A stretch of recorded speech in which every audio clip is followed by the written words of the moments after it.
Good afternoon, everyone. Welcome and thank you for attending, and we greatly appreciate it.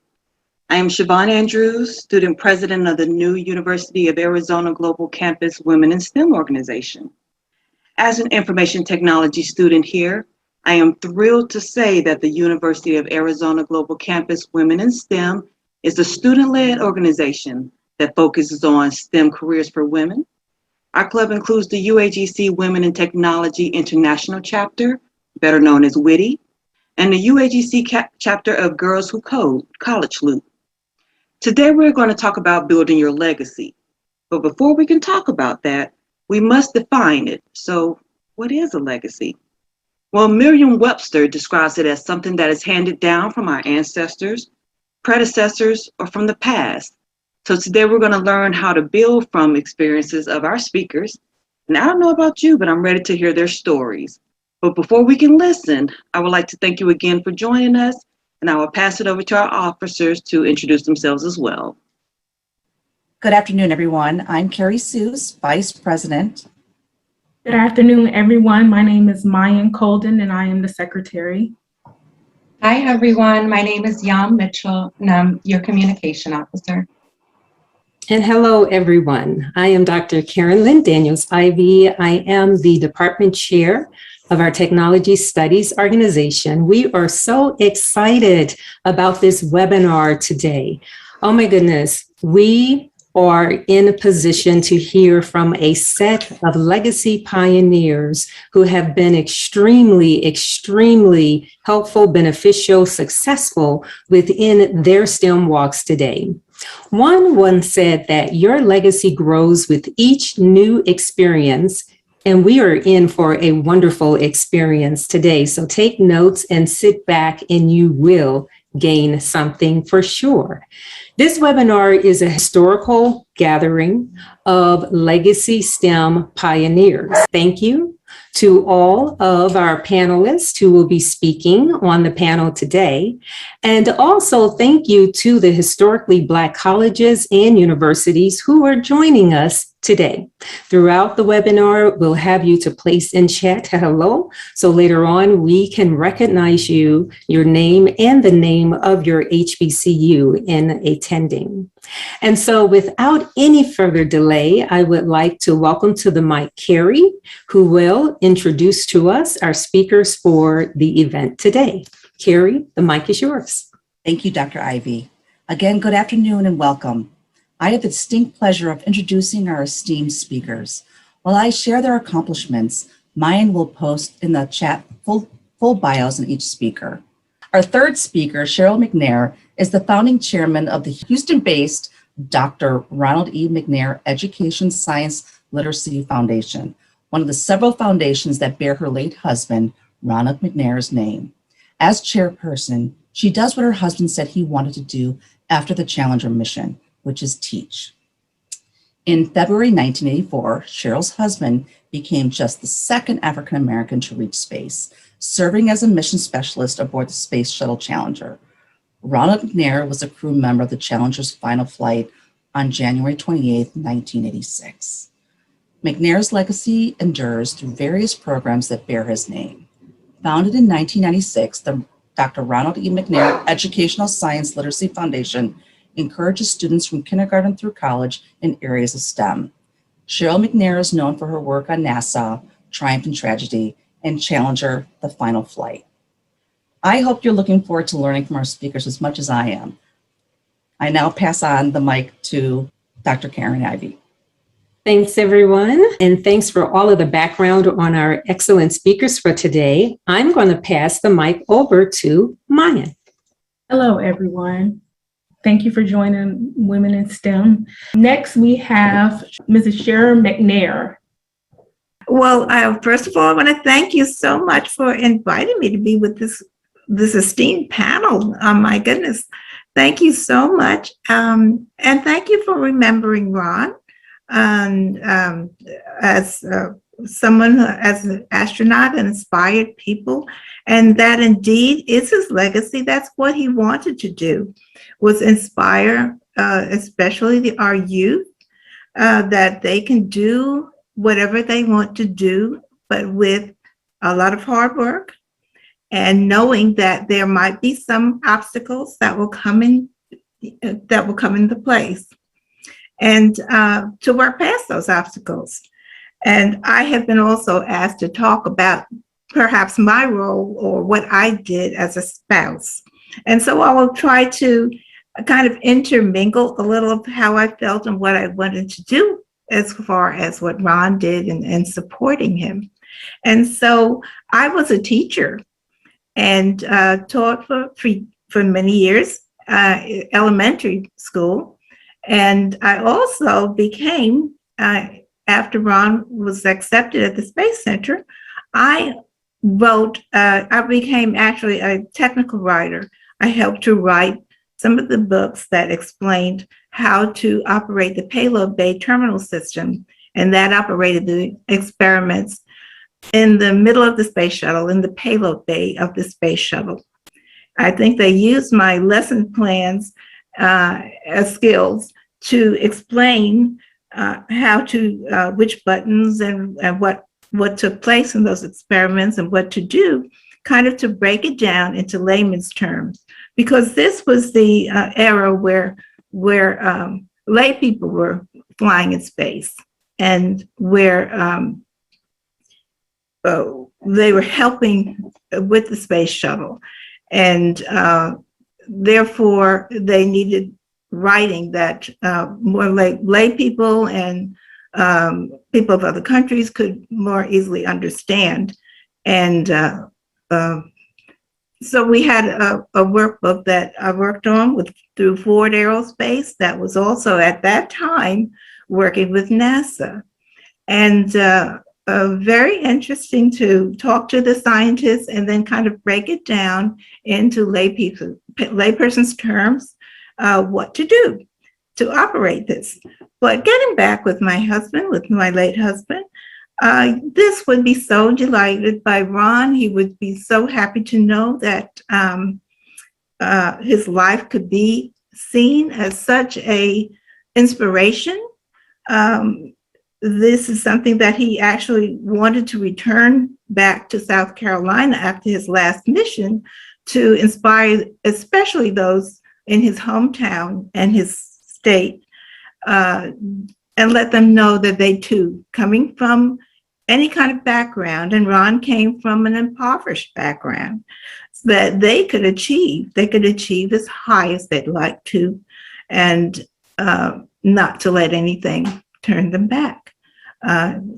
You've heard from General Bolden about his library experience when he tried to check out a book after his school no longer had the kind of books that he needed as high a level. And so he went to the library to check that out, and that obstacle there, because they didn't want to allow him, a person of color, to get such a book. But he was able to do it.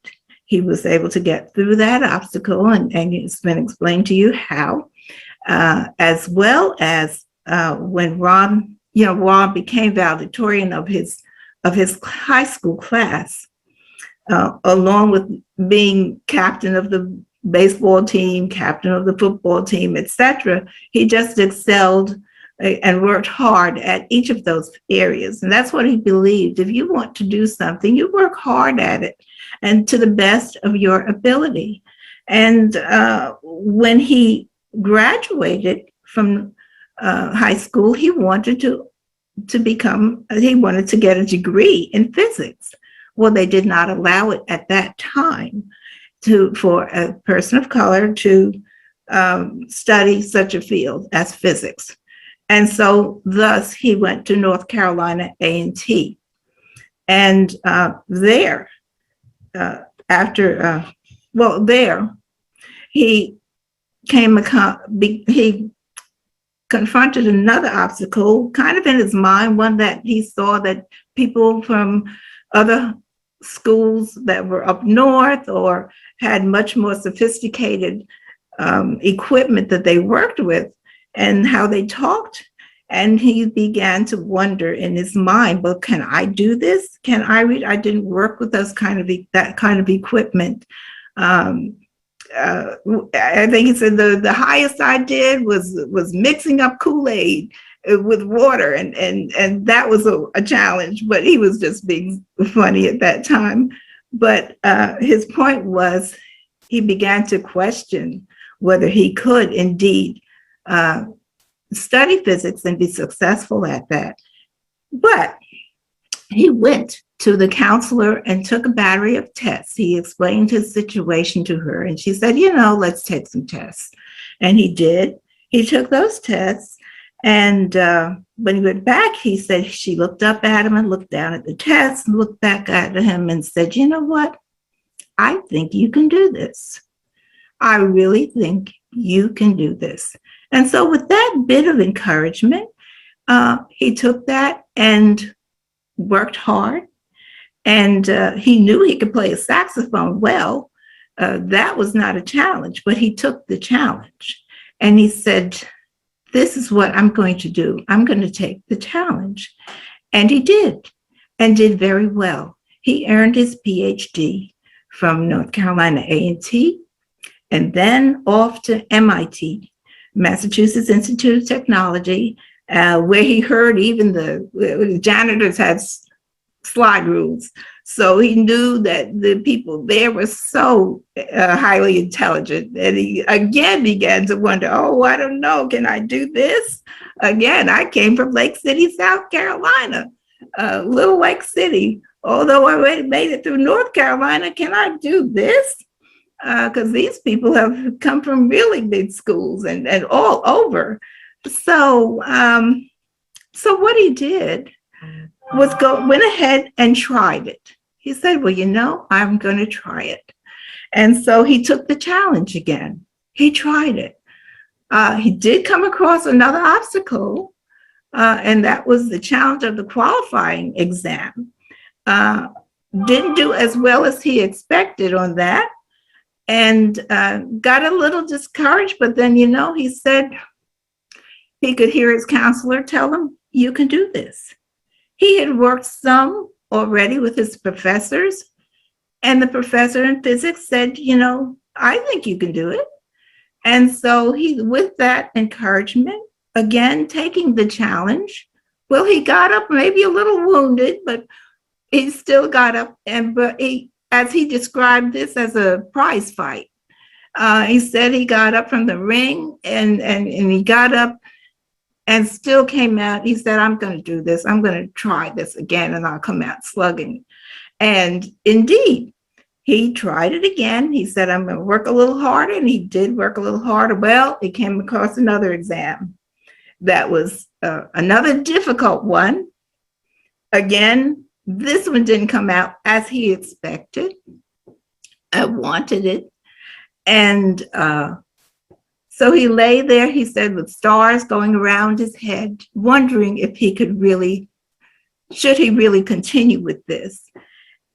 But, not being one to back away, and again, knowing that he can face challenges, and he's done that before and won. It said, I believe I can do this. I'm going to try it. I'm going to try it again with even more work and longer hours. And that's what he did. And this time, later on, he was able to walk across that canvas and hold on to the side rails and say the ropes and say, I did it. I got it. I got my degree. I can take this challenge. I took them all on. And so that's what another message he would like for people to know, students especially, that you may come across challenges. Obstacles may come in your way, but work past them. Do harder work, maybe work longer hours, but try to the highest, to the best of your ability. And another thing that I found wonderful in his character, I saw that as a spouse, and in meeting him, this person seemed to be calm, and seemed to have that quality that I liked, and seemed to be someone who also knew how to handle situations that were perhaps difficult. I'm talking about in karate. He believed in being well-rounded, and he could play the saxophone. He could do karate. And again, to the best of his ability, Ron became a master, a 6th-degree black belt in karate. And so I'm saying that I first met this calm man. And the next thing I knew, during the time period that I dated him, he went to karate tournaments and was a master at these tournaments. And especially at one where he came he was the master. He had won that tournament, had fought fiercely. I was in a dance class, and this was through our church there in Cambridge, Massachusetts. And this man had finished fighting fiercely. And we were walking, I was walking towards the sidewalk. We were going towards a house where we had a dinner. There was a Wednesday night dinner party for Christians where we discussed things of the day. We discussed how, as Christians, we could solve things or what we would do. And as we walked, as I saw him on the sidewalk and we came together, a little kitten ran out from under the hedges. And Ron reached down and picked the kitten up and started stroking it. And it just showed me a very kind, a very nice side of him. And I thought, this is a nice person.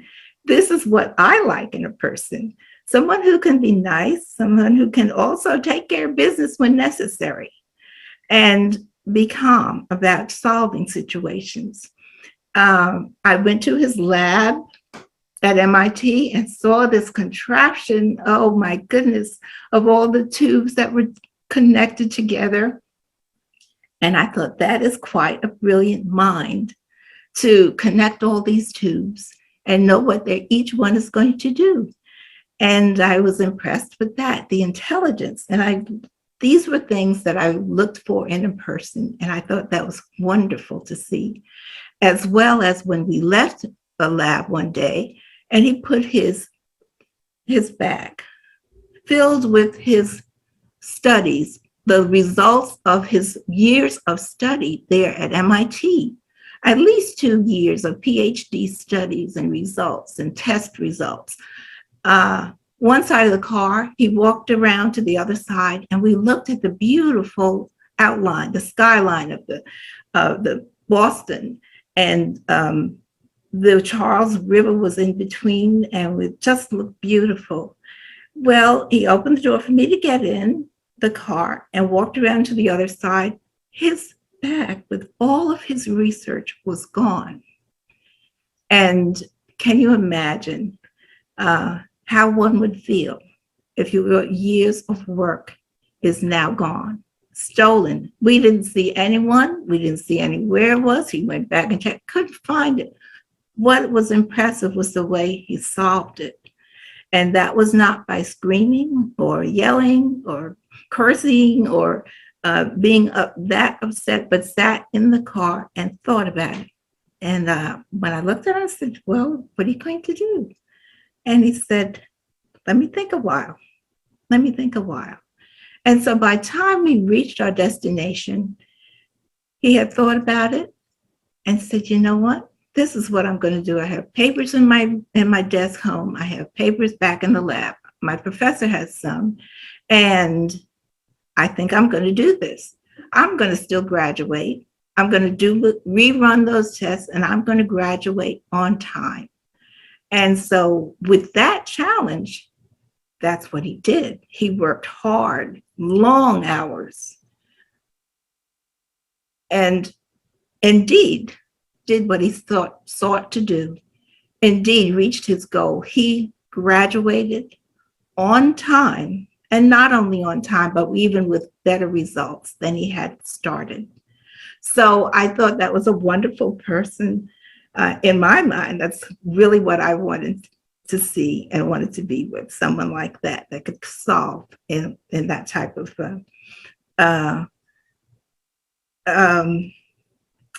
person and then that kind of way. So I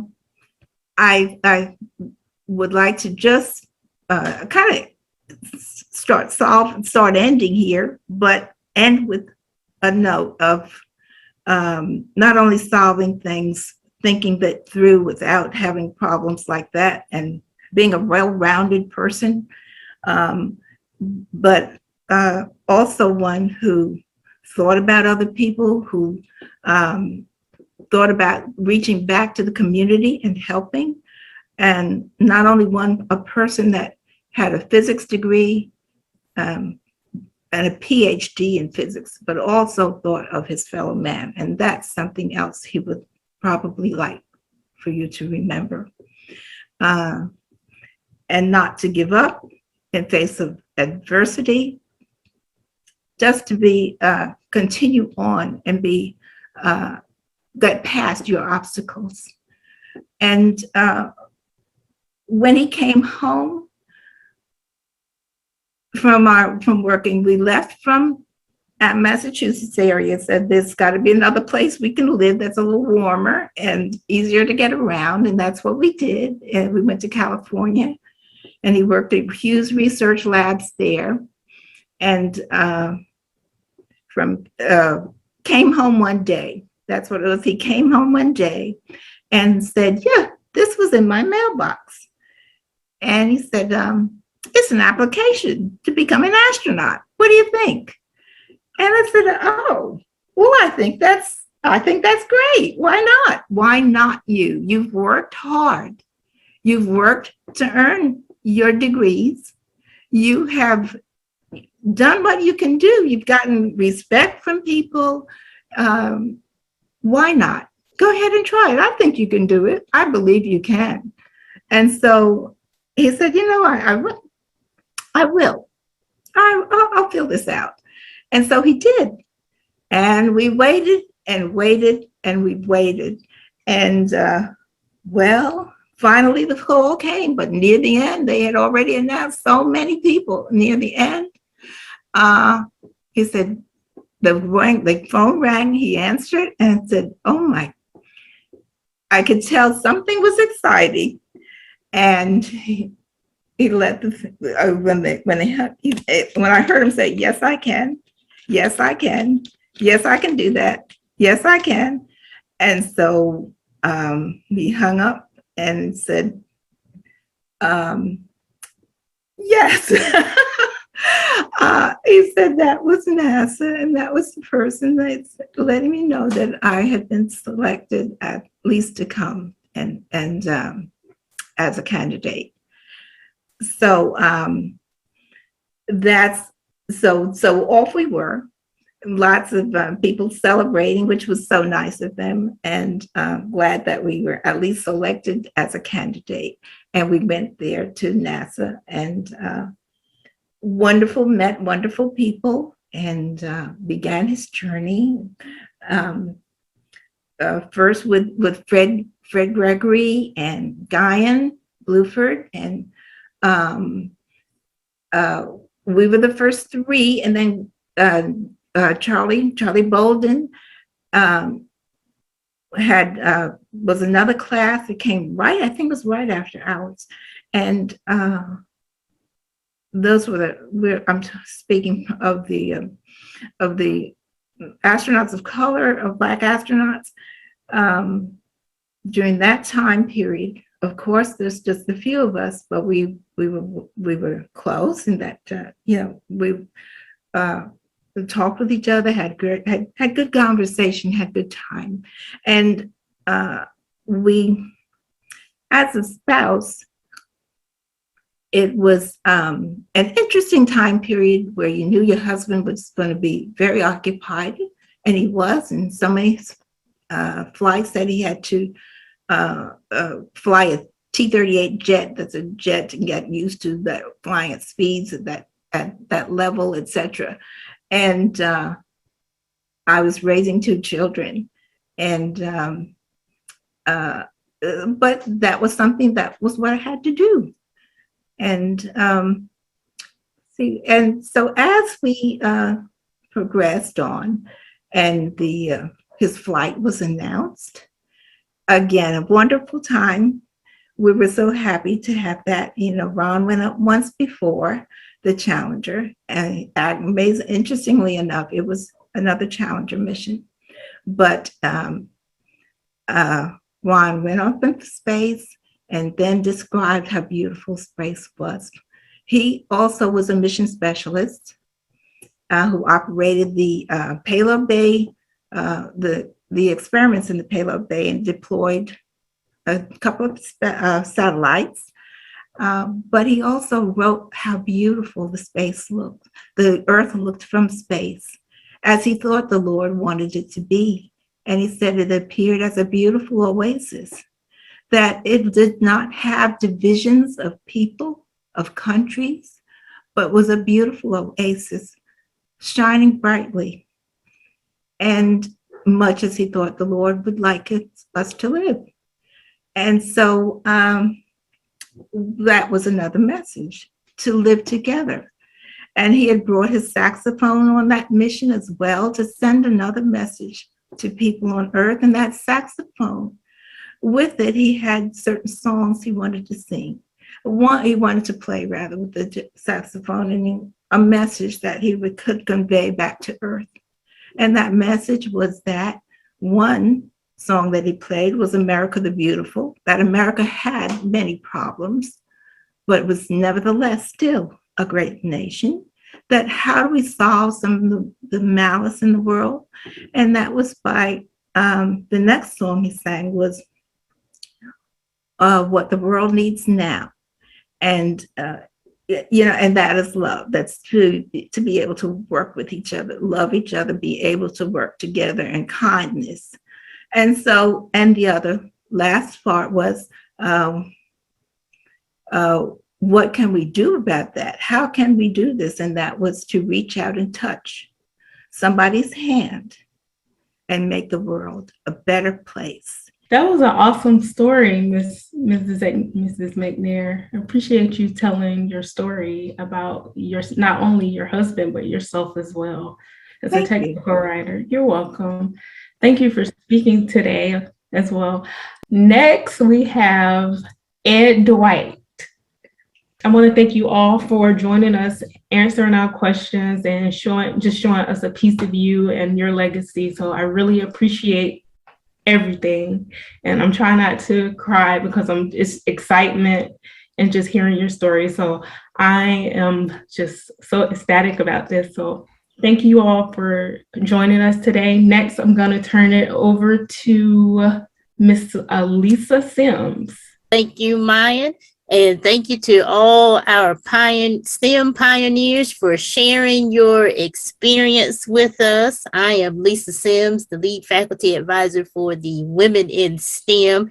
And I know everybody has just been blessed to hear about how our panelists have persevered through their STEM careers, and that has motivated us and encouraged us to do more and to not give up on our journey. And I just want to thank them for being here, and I thank you for being here as well.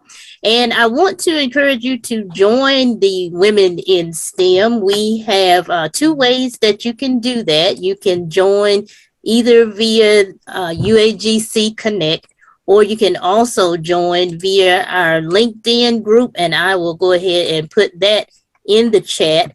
And so that way you can be a part of our organization, and you can stay abreast of our events that will be going on, so that you won't miss exciting webinars such as this one. And then also I want to invite you to go ahead and save the date for October the 29th from 1 p.m. Pacific time to 2:30 Pacific time. We're going to have our cybersecurity awareness event, and we're going to have panelists from Microsoft who are going to speak to us about different areas of cybersecurity, such as the dark web and other cybersecurity areas that we may or may not be aware of. So I highly want to encourage you to join us there, and I will put the flyer for that event also in the chat so that you can have that and you can go ahead and register for that event. And so with that, we're going to go ahead and wrap up. And we once again thank everyone who attended. We thank our STEM pioneers, and we thank our attendees for tuning in and stay abreast of what's coming next for the women in STEM. And remember to continue to persevere. And even though you have obstacles, you can overcome those obstacles to do greatness. And so with that, stay blessed and stay safe. Thank you, everyone. Thank you. Thank you. Thank you.